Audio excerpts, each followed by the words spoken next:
and welcome to 2024 and welcome to Tarmac Life. I'm Dave. I'm Matthew, and today, well, this is a big one. And honestly it is, because look at that. Behind us is the all-new 7-seater Kia EV9. That's right, it's the brand's first 3-row of seats, all-electric flagship SUV. Come, let's take a look at this. Now, I guess in this world of EV, or this EV world that's out there, it was inevitable that there was going to be a 7-seater SUV that's going to be all electric, and this is Kia's big new entry into that area. And like I said, it is what they're calling the flagship. And you can see by its design, what they've gone is they've embraced the opposites united, which is sort of a bit of natural and a little bit modernity, and really thrown it all into one giant SUV. Round the front here, you've got the Kia or the KN, depends on which country you're looking at. Big front here. You've got the digital lights around here. Actually, they're calling it the digital tiger face. So if you're, I don't know if you can squint a bit and go, this is your digital face, and a digital tiger nose and all that sort of stuff is around here. This panel here can be made into what they call a star map, but as you can see, all of this sort of light front gives it a very distinctive look. Also, these grills here, they open up when you start up, so you can get plenty of air into the battery side of things. And under here is a frunk, which is not massive, but I will show you because it's got one little cute thing in there. So like I said, the front's here, and you've got the place to put all your cables and things like that, your charging cables and your VTLs, or vehicle to load, which we'll get to in a while. But this little thing is not a massive front, as you can see, so not huge space. But here is a little button here, so should you manage to get in here and get stuck, you can get yourself out right here. Anyway, the H's are calling and telling me to have a look around the side, so let's go there. New Zealand are bringing in 3 versions right now. You've got the Light, the Earth, and the GT-Line. We've got the GT-Line, so the top of the line with all the fruits and bells and all that sort of stuff. And in terms of colouring, what we've got here is the iceberg green, which looks more sort of greyish, but anyway, I don't know, it should be white as an iceberg, but we all know that I'm not that enamoured about car names for colours. In terms of size and just whether it will fit into your garage, what you've got is roughly 5 metres in length, and also height 1.75 metres, so I can't look over the top. And in terms of wheelbase, what you've got is 3.1 meters, so there's actually a lot of room inside, as you'd expect for a 7-seater.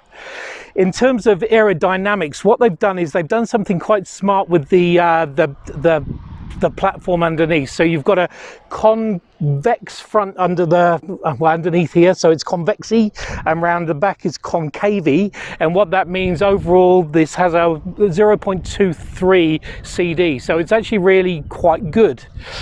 Also comes with these I guess it's sort of size saving, these mirrors for cameras for door mirrors.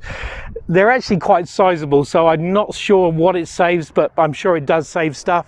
And in terms of feet, we've got 21 inch feet on all corners, which is kind of handy. But the big thing, these are Continental tires, and I believe they're around about $2,000 a pop, so don't pop them is what we're trying to say. The door handles themselves do pop out, speaking of popping, and so make sure it's very flush. And you can see there's quite a lot of privacy glass as we go all the way down here. Now, aside from the fact that you can actually start the car up, or start the Kia up using your key fob, and also move it backwards and forwards if you want to get it into those tight spaces. Also, if you're carrying stuff, it has a proximity tailgate that if you stand here and holding heavy stuff, it'll actually open it up for you. So there you go, so you don't actually have to struggle to get in there. And what you've got is 312 litres of boot space with all the seats up, and around about 2,300 of stuff with all the seats down, which you can actually raise and lower the seats here with just a button. And when you look at the rear here, you've got a roofline spoiler with the camera here. You've got these lovely distinctive LED tail lights. You've got your GT-Line badge. You've got your Kia badge, KM badge, and also plenty of cladding around here. And as I say, your concave look down the bottom here. Now behind this flap here is your charging points, your AC and DC charging for a 99.8 kilowatt hour battery that when fully charged is good for around about 505 kilometers of range, so pretty good from there. You've got, because this is the GT line, you've got twin motors here, and when combined you've got roughly 283 kilowatts of range, and 700 newton meters of torque, which will make this quite a 2.5 ton vehicle go from 0 to 100 in 6 seconds. So pretty easy to charge, plenty of oomph, plenty of range, and actually enough for all the family. Yes, as Dave said, it's a family car, very much for my family. You know, plenty of space. We are not 7 of us, much fewer in fact, but as we'll show you later, the amount of space that you have in the back there is plenty for carrying probably more than 7 in some countries where the rules are a bit more lax. But anyway, let's not get into that. Speaking of things that are lax, as you can see, these seats, I'm sitting very comfortably in them, and they are made of a really nice soft leatherette sort of material, and when you lean back you just sort of, I don't know how to describe it, it just sort of comforts you. Not to forget that they are also heated and ventilated, and for the passenger there you actually do have these buttons on the side where you can make the seat go backwards and forwards and move as well. So there is that level of added movability or mobility, let's say, if you're sitting in the back and want some more space. Speaking of space, you can see the feeling of it here is not just a feeling, it is real. If I stretch my arm all the way there, I'm not even sort of only reaching about halfway at that passenger seat. Above me as well, so much of headroom, despite the fact that there is a sunroof there and I am wearing a cap. Storage spaces and convenience is one thing that for sure you will need in a family car of this size, and I'm glad to say that the Kia EV9 does superbly in that respect. So as you can see here, this center column is, well, sort of changed around because there's no actual gear selector, there's no on button over here. It's all been moved to a control arm on the steering wheel, which we'll show you in a minute. But before I get there, you've got your cup holders here, you've got space for a little nook for your key, which comes in like sort of a Kia Save the Ocean, or rather ocean plastic kind of material. You do get a wireless charging port just hidden under here. You get hill descent control, there's auto hold for your handbrake. You get a little shallow cubby over there, some space underneath here.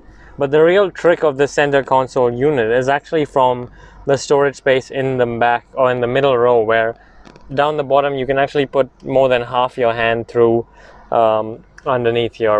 The other key things over here, as you would have seen Dave point out, the lack of mirrors. Instead you do have the camera that inputs a live feed onto screens on the inside of the car, as there's one here and one on that door there. What these things do hide is a little speaker unit at the back there that says Meridian Surround, and that basically gives you a clue as to how good the audio and technology is on the inside of this EV9. Now, we know from a technology perspective how good Kia has been in recent years, but there's that, and then there's the sort of technology level you get on this EV9, which I mean is just incredible. Firstly, as you can see from where you are, there are 3 screens this time. So you've got your main infotainment screen over here, you've got a smaller screen over here with just the air conditioning controls on it, and then of course a gauge cluster for the drivers as well on the right side. But I want to focus on this area here, the infotainment screen. But before I go there, you'll see these sort of markings here on the dashboard. Now, what they are is actually a set of shortcuts for this screen, but the issue is they're not sort of touch capacitive where you can just do that and it'll direct. You have to give it a nice firm push for it to do something, as you saw there, which means that, you know, what was wrong with having a button here rather than these things? I suppose they look cool and backlit and everything, but at the same time, functionally, I can't help but think one of these buttons would have done a better job over here, possibly. Anyway, while we're here in the setup menu, take a look at this. All of the different customizable options in the car, and every menu that you can go into, like sound for example, has so many different sub menus that the list goes on and on for how you want to set up the car so it's perfect for you. Obviously here, the Meridian IntelliQ sound system, as you can see there, works really well, and I definitely recommend using the enhanced mode. Going back to this screen here, once you head into vehicle, you can take a look at, again, so many different customizable options for the car itself, including the active sound design, which makes the electric car, or this EV9 in particular, give off a sound while you're driving along. As you can see, this is a synthetic driving sound for EVs. Obviously, there's so much more in terms of customization there, including your drive modes, of course, as you can see there. Head back to home like so, and then you can flick through the screen and see several of the other shortcuts here, including a car wash mode where it'll start playing that Rolls-Royce song, which was in Shark Tale. Back to this screen here, and the key one I want to point out is this EV screen, where you can see there an image of the Kia EV9 with a battery level, and then as well what sort of charging stations are available to you nearby on this sort of progressive map here. You do also have a sort of dual range display, if you like. So there's one where if you use air conditioning, that's how much you'll get, and one where if you don't use air conditioning, that's how much you'll get. If you flick through to the screen next to it, you'll see again so much more information here in terms of your charge level, as well as over the last sort of kilometers of your drive, what sort of consumption you've averaged, obviously your battery condition here, and then the electricity use. Now this is really interesting because the car's just been sitting for a while now, so we have the electronics and the climate that have been taking up the bulk of the battery in the last sort of time period. But obviously while you are driving the car, this will take preference over those. Now the screen in front of the driver, as you can see there, follows the same sort of theme relatively as the infotainment screen. But here there's customization in terms of what you can see in the middle there. And as you can see, there's so much of information on display. You've got your speed on the left, your speed limit, speed sign recognition there. You've got your range, power and charge level there. And down the bottom, your battery indicator as well as level of regen. Now, if I take a step back to the steering wheel, again, so much to cover over here. You've got your paddle shifters again, which adjust the regen level that you'll see reflected over there. You've got this monitor here that keeps an eye on you, whether you are keeping an eye on the road. You've got these sets of buttons on the right and left here. The left ones control the adaptive cruise control, as well as the menu in the middle, which you can customize in terms of what you can see. There's plenty of information on display in the middle there. On the right side, you do have the audio controls and phone controls. And then if you've been wondering so far, where has the gear selector gone? Well, it's actually hidden down the bottom over here. I'm not sure if you can see that well, the PRND, and you've got the on-off button for the car as well, hidden down the bottom here. Also on the steering wheel are these two buttons here, the drive mode and the terrain mode. Terrain mode allows you to switch between snow, mud or sand, and as you can see on the screen in the middle, everything has a specific sort of Kia EV9 setting for the mode. Over here, once you go into Sport, My Drive, Eco and Normal, choosing between the different modes actually adjusts the bolsters on the driver's seat here, and I can certainly feel it in action. So it's quite cool to see the amount of technology and customization that's gone into this interior and this cockpit area. In the back seat of the EV9, there's plenty to talk about. First of all, just how much room there is. Of course, this being a 7-seater, there is 2 rows of seats for passengers back here, and the ones on the second row will have plenty of room. The full leather experience with the great seats is also extended to all seats in the cabin, so your comfort is sorted from that front. And then you have this big armrest here with 2 cup holders that you can use to be even more comfortable on the longer drives, and all this good, the awesome choice of materials that Kia has made is extending to doors and all the other parts of the car that you interact with. You get the suede headliner in here that of course helps with the sound system, but also gives it a little bit more of a cozy sort of experience to the interior. And then in terms of even more comfort, you will have access to USB-C ports on the back of each of the seats. The air conditioning vents are here up the top, up with the individual controls in terms of temperature and the speed of the fans and everything. And then even if with that you are not getting comfortable enough in terms of temperature, you will see that all the seats here on the second row are heated and ventilated, which is amazing to see.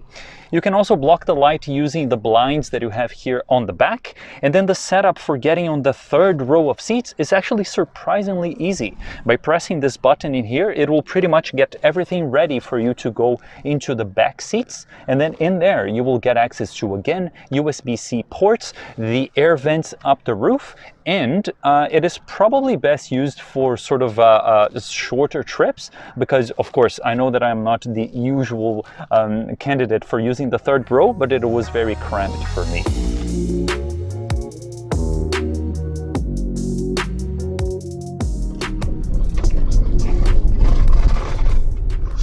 Okay, so I know what you're thinking, because I was thinking the same thing. 135 grand for a Kia seems a little bit up there in price, but in fairness, you get an awful lot in this vehicle. Not only do you get the 7 seats and all the luxury and the refinements like the heated ventilated seats, front row, middle row, and you know, all the tech and the the 14 speaker stereo and all that sort of stuff, but you get those bings, and you get a lot of those bings. This comes loaded with safety gear or safety driver and safety aids that just keeps binging. It bings when you go over the speed limit by 1 km/h. It bings when you're not in the lane. It bings when it's changing the speed sign that it's looking for. It just continues to bing. It bings a lot. It honestly does, and I think you've got to say that that's part of, you know, this autonomous level of driving and the safety systems that this car comes with, and probably is the way cars are going to go, unfortunately, with more binging and more driver alert systems and that sort of thing. Yes, you can turn it off via the infotainment screen, but the annoying thing is you do have to turn it off every single time by going through the screen and, you know, turning the things off individually. So there is that. But anyway, that rant out of the way, the drive itself is lovely. We're on a very unkempt road at the moment, and it's very smooth. Those 21-inch feet with incredibly expensive tyres it's very smooth. It handles the road very nicely. Visibility all around is great. The cameras are everywhere, as we've already said. There's even a camera in the rear view mirror. The only problem with the camera is when you're starting to reverse, it takes an old brain like mine an awful amount of conjuring up to understand where everything is. I'm sure you'll get used to it once you've got the vehicle, but it still blows my mind a little bit. But as something that is, you know, an added extra, you might want to consider driving, I guess, test driving with the mirrors as well as with this camera system to see what best is suited to you in terms of, I guess, your feel of the car as well as the system itself. Make no mistake, it is a massive thing. This iceberg green does make it look bigger, I guess, in a way as well, because of the contrast with all of the different black wheel arches and bits and pieces. Whereas an all black colorway, for example, does make the car look a little less smaller than it actually is. But again, it does really well in terms of its size, and the fact that it's helped by not being incredibly tall but more so long means that it's almost reminiscent of, you know, a wagon in some ways, frankly more than an SUV. But you do have that raised ride height, of course, in the front seats here. Steering is great. Very nice weight to it, and as I say, it's very secure when you're pushing it into corners, and I think that's because you've got 500 kilograms of battery weight just keeping you very low to the ground, so center of gravity is very good. The other thing is, when you're on the motorway, the level of autonomy is almost level 3, so it's got adaptive cruise control. You also, when you are in that mode, you can put your indicator on and it will actually change the lane for you, so keeps an eye out and changes lanes. So it's quite a good experience and a neat experience. In terms of experiences, I think the other thing I want to touch on is the audio system, because that Meridian 14 speaker audio system is just, I think, a sensory experience on its own. When you, even without using any music, if you just use the sounds of nature feature and just turn it up, all the different aspects of sound that you can hear across the spectrum is just amazing. And the surround experience as well, I think, really helps uplift the feeling of luxury inside this car. Look, it's going to be a good winner, or it's a winner for a big family. I don't think the seats at the back are great for if you've got, you know, big kids or adults or something like that. I think they'll be a little bit cramped up, but on the whole, using those as occasional seats is just great, and it's just got so much luxury for a vehicle that, you know, is Kia's basically really up their game, and it just shows you. There's a refinement about it, all with a sustainability story, so it's great. Another bing there. Absolutely. I mean, Kia's very sort of has been committed very much so to being eco-friendly, and that's reflected through the initiatives of the materials that they use in their cars, as well as the fact that they participate in the ocean plastic cleanup as well, and repurpose those materials in their cars. And it goes to show that you can actually be sustainable while still maintaining a level of luxury and a level of comfort, I think, which they've done really well inside this EV9. It's well dampened, you know, most things you touch are generally quite soft, and if not soft, have a nice sort of texture to them as well. So nothing really feels cheap around here. And again, it just helps when going over rougher roads and things, that you don't have any sort of squeaks or groans from the car because of the materials. The regen, multi-level regen, so you can actually go down to one pedal driving, which is great, and so different levels from there. And also your drive modes, you can switch into those, into sport. Matthew's probably said that he hugs the seats will hug you on the way through, and also different terrain, so you can go snow, you can go mud, and you can go sand. So this really will take you in a variety of different places and take the whole family where you need to go. It's even got hill descent control as well, to further affirm that yes, you know, it may be this sleek looking 7-seater luxury electric car, but it's still got off-road capability underneath there. It's just a question of, I guess, whether you are ready to test it or not, and get the leather dirty.